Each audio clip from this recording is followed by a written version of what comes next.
What's up, Razmanites? You got the Razman here for Geeky.com and YouTube. For those of you watching on Geeky, I do apologize for my last couple of episodes, video-wise, did not actually get on the site.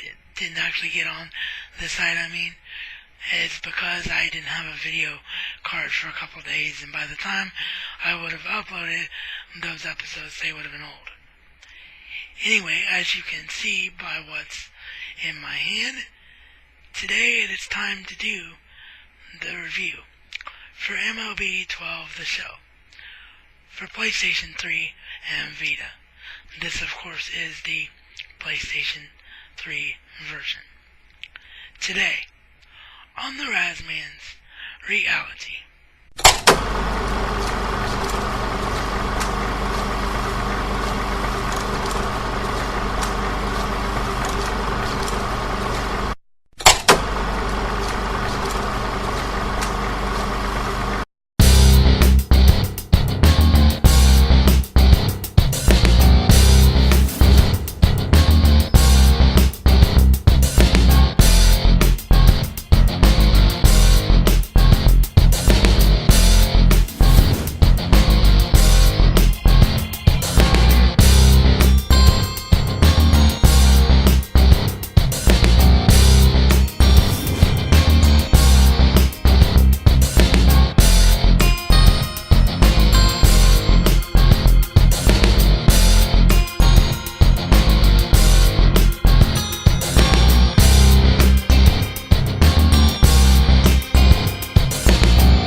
MLB The Show, by far, is the standard bearer, not only for baseball games, but sports games in general.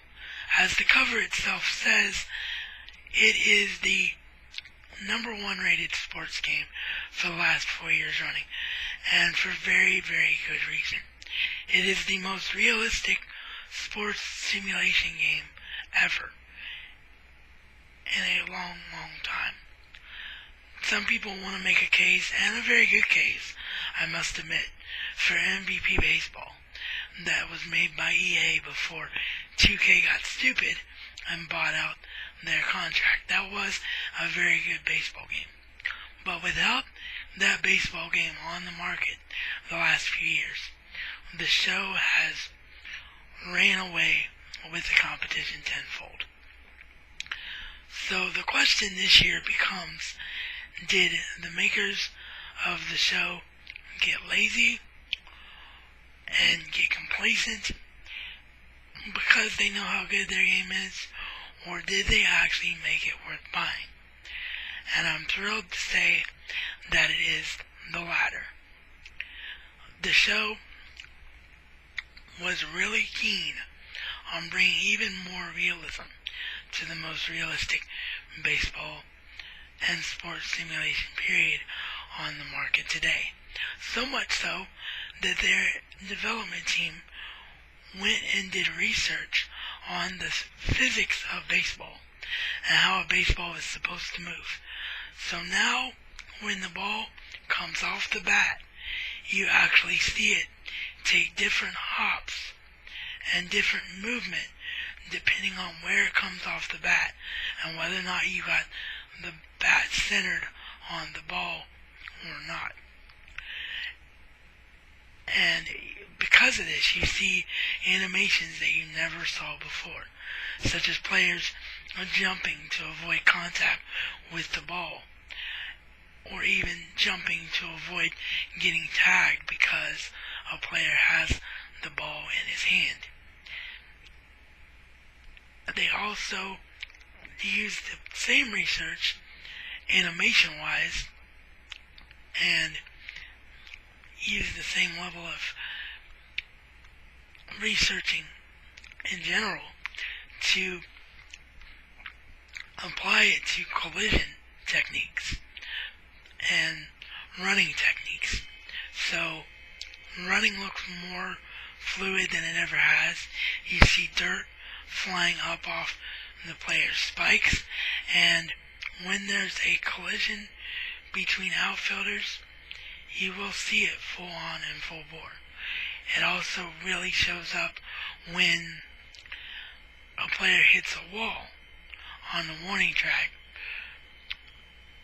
and of course the collision with the catcher at home plate. This was something that they started last year with MLB 11, the show, but it's something that's vastly improved in 12, the show, this year. Player models are as good as they've ever been. They are better than they've ever been. Because this year, as good as the graphics have been in past years, the graphic engine received nearly an entire overhaul, because the other focus of MLB 12, the show this year, was that they wanted a more broadcast presentation. Because the only thing that the 2K12 franchise, I call it 2K12 because that's the latest game from this year, of course. But the one thing that the 2K franchise always had going for it in people's eyes over the show, the only thing, was its commentary. The commentators did a much better job following the action than MLB the show did. Well, this year, they really focus on that and give you different camera angles, and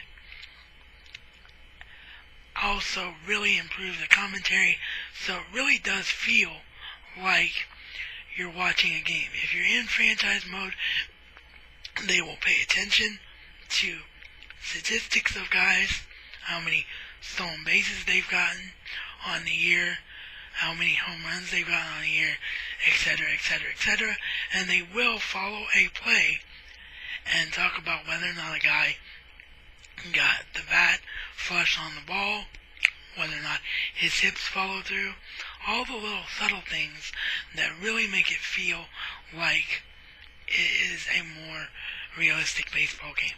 Does the commentary still need work? Yes, because while the phrases are there, they are repetitive a lot in some places, so the commentary still needs a lot of work. I'm not gonna lie and sugarcoat about that, because it is true and it is the case.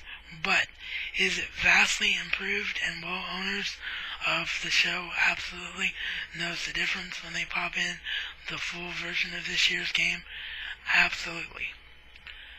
And the presentation goes from everywhere, not only on the field and the camera angles on the field, but they also have a zoom in shot when you're using broadcast that actually shows the picture of Matt Vasgersian, Dave Campbell, and Eric Karros on the screen as they're talking to you leading into an inning, just like you would see on television.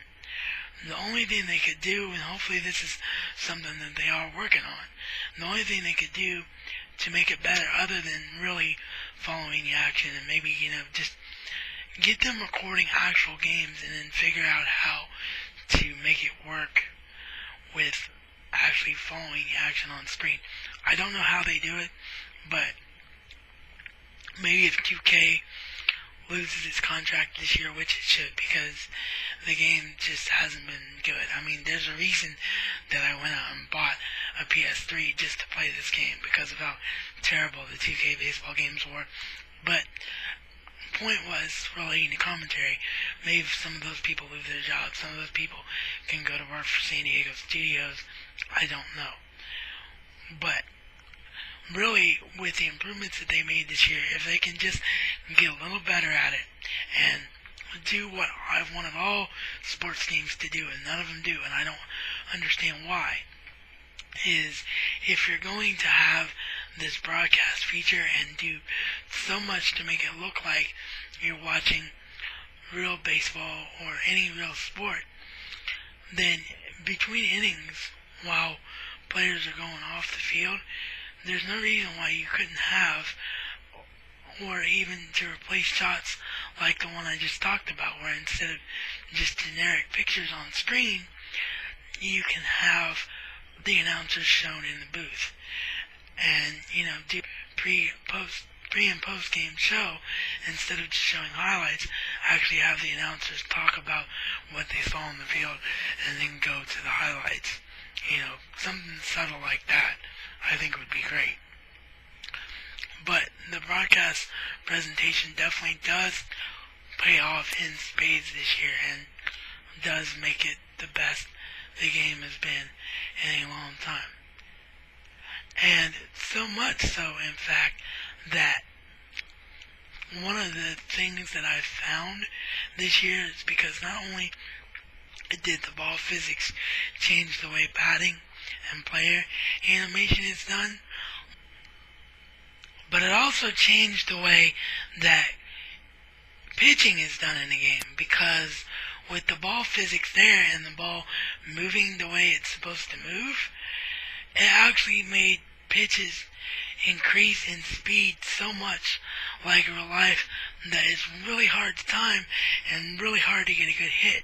I've actually got my slider all the way down and it's still, as far as pitch speed, because it doesn't affect the AI, it just affects how much time you have to judge your swing before you swing. And I actually had to turn that all the way down. I'm not gonna lie to you, I couldn't keep it at normal sliding level like I always do, because I play on the highest difficulty because I'm a veteran of this game. But for this particular slider, I had to turn it all the way back down to beginner's level. So that should tell you something there about that. But for anyone that wants to play the game and is looking, how do I avoid that? How do I get around that issue? The thing that I've found that has been the most effective this year is actually just to keep it on broadcast view. Because not only do you get a better look at the pitcher than the pitching camera this year, the pitching camera this year is almost too close up because you don't see the pitcher's whole body, which I prefer to do, especially when they go the extra mile and they update motions on guys like Johnny Cueto of the Cincinnati Reds, and everybody knows that I'm a Reds fan, so that's why I use him as an example. But, when they change guys' batting styles and motions, like, I want to see the whole player in the game that I'm playing. So I use that camera view, especially since it's so good and so much more realistic now. But what I actually found, was that it actually pays off to use the broadcast view, in my mind, to actually hit this year, as well as pitch. I find that it's just like it would be watching the game on television. You see the ball coming out of the pitcher's hand, and then you time where you're supposed to swing at the ball. And I found that it's much better to score and much more realistic to play the game that way. And I'll give you an example of what I'm talking about. First games that I played, I had a 1-0 win and a 2-1 win. And it was just very tight scores because I just couldn't get the timing down no matter where the slider was, no matter what that I did. But then when I switched to broadcast view, won that first game 7-2. So it might be me, and it might be the fact that I openly do need a new glasses prescription, and I am on a better TV now with more natural colors and a thinner screen. So I might be just adjusting my eyes to what it is that I can see. But if you struggle with hitting, I highly do recommend it, because I think it is something that you will find that pays off in spades, in my opinion. As far as all the game modes, franchise mode is the one that is in the game that is most vastly improved. AI is a lot smarter as far as what teams will do to make trades and how teams will build their ball club, and whether or not you're going to want to build it up in prospects, or whether you can afford to make that big trade at the trade deadline. And it's also a lot smarter with its budget as well. The budgets are much more realistic depending on how teams spend money on players and who their general manager is and whether the general manager would actually spend money on players. Road to the Show, there's not much change there, but really I don't look for much change in Road to the Show the way it is. I mean, there's a reason it's an industry standard. It is the most realistic player experience, creative player experience in any sports game by far. The only thing they could really do to improve Road to the Show is that they could make it so that you have single A teams in the game, and it would make it much more realistic and a much harder road to get to the majors. Hopefully that is indeed something that will happen down the road somewhere. The biggest change mode-wise this year comes in terms of Diamond Dynasty, which is a brand new mode, which is, as you can see, I got mine at Walmart, so I got 7,000 points worth of Diamond Dynasty credit to try out. So I have tried out this mode, and it's similar to what you would see in a Madden game, where you use player cards to build up a team, and then when you build up that team, you then get to create that team's name, its logo, its location, its uniforms. So it's a pretty cool mode. It needs work. It's not perfect, but it's definitely a fun mode to play because it's something that hasn't been in previous years' games. As far as the new modes that affect gameplay, there is a new pure analog hitting system, which is supposed to make analog hitting easier. I didn't find that it did. I went right back to hitting with buttons. Maybe it's because of my disability. I openly admit that there are certain things that are harder for me to do than others. I've never been able to really time analog hitting, so I can't really judge that for you. But supposedly that one makes analog hitting better, so if you're an analog hitting guy, try that out, see if you like it. And the other thing that they added was pulse pitching, which is just, in my opinion, it's supposed to be a simplified version of the pitching meter, where instead of trying to hit an actual mark, you're just trying to visualize when the circle gets smaller and make your pitch that way. And from what I'm told, I haven't played since 2K7, but from what I'm told, pulse pitching is very similar to 2K, and that was the only other mode besides broadcast following that people say 2K was better at, so I think that's why they implemented the mode. But again, I go back to what I did with hitting. I don't think that the way you hit and the way you pitch needs to change. If it's worked, don't fix it. And I go back to using classic mode for pitching and simplified mode for pitching. I like just selecting the pitch that the catcher calls for, choosing my location, and just pitching the ball. I don't need the pitching meter or the pulse pitching to try to be more accurate. I think that if you're in the classic mode, I think it compensates for it just fine enough to give you a realistic way of playing the game. So that is my review for MLB 12 The Show. For those of you that are curious about the box, the instruction booklet looks just the same as the front cover. And the only other thing you would see there was my code for Diamond Dynasty credit, which has already been used.